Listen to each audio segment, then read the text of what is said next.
I used to feel so unfulfilled in my homemaking until I learned this one truth. So how do I stay content as a homemaker, even when life gets mundane? I've noticed that in my culture, we like to put the focus on outwardly things like entertainment and emotions, so much that we become a culture that is overly stimulated all day, every day, in anything, everything. And then we start making decisions based on our feelings and our emotions. If it feels good, if we feel like it, or if we feel like maybe it would be the right thing instead of doing the right thing. And to me, it all comes from the heart. Everything starts from the heart. The Bible is very clear about that, multiple places. And I remember when I used to work in baking, I worked in baking for years, and I did that before being a homemaker full time when I was pregnant with our oldest.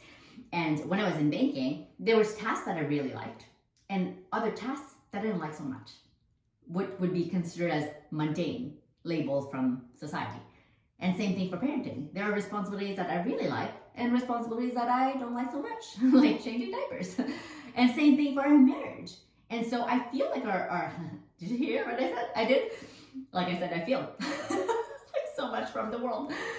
And so to me, it's very like our society is putting so much labels and boxes into everything and anything, like homemaking against working, when it has nothing to do with homemaking. It's about our heart. And I just think about that, and to me, it's just, yeah, so there's a few things that I started doing to change my heart, because I felt like God needed to do a big heart surgery on me, because I needed a lot of work. I needed to change a lot of my heart, a lot of my mind. And some of the things that I've started realizing is that our work, maybe it's not job, but it's our work. And so our work as homemakers, it may be mundane some days from some of the things that we get to do, but it's part of our ministry.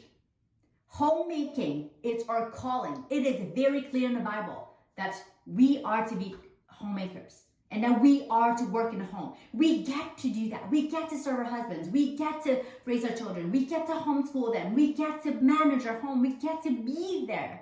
How many women would love to do that and don't get to do that? And so I think that we need to change our perspective about that this is God's calling for our life as women, and that this is our ministry. And we need to start standing on God's word instead of our feelings. And I know that one is very not popular. Like our culture focuses so much, like what I said, on if we feel like it or whatever. And we need to really stop consulting our emotions, because they don't dictate us. We need to start controlling our emotions, because they don't control us. And I know there is a time and space for feelings and emotions. That's not what I'm talking about. I'm talking about some of us, we allow our emotions to dictate how we're gonna have our day. If we're gonna have a good day or a bad day. No, let's stop doing this. Let's just decide that we are gonna have a great day. Let's change our emotions and our feelings, and we are in full control.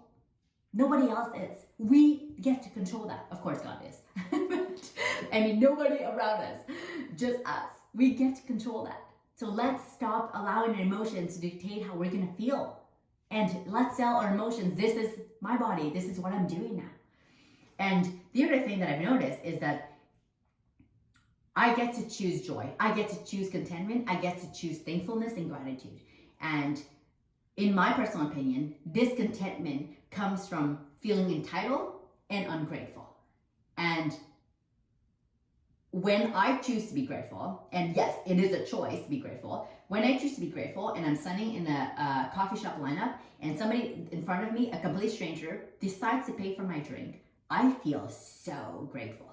And I'm like, oh my goodness, thank you so much for doing that. I'm so grateful. I don't know what to say. And they typically go, thank you, it's good. But I just go, like in my mind, I'm like, wow, like a stranger decided to give me $5 of their money to me, like a stranger. I think that's awesome. But there's other days that I choose to be entitled. And for example, if we were to be at the restaurant and the person next to us decides to pay for our bill, and in my head I go, well, that's great, thanks so much, But if I would have known, I would have added an extra happy. Do you see the difference between grateful and being entitled? Like somebody spent $5 on me and a stranger, and this other stranger decides to spend over $100 on me, and I'm being entitled. And so I think that everything comes from the heart, and we need to decide to change our heart around everything, and we get to do that. And so let's choose to be grateful today. Let's choose to be cheerful and thankful so we can start to see that the life that we already have, it's a beautiful gift that we get to cherish.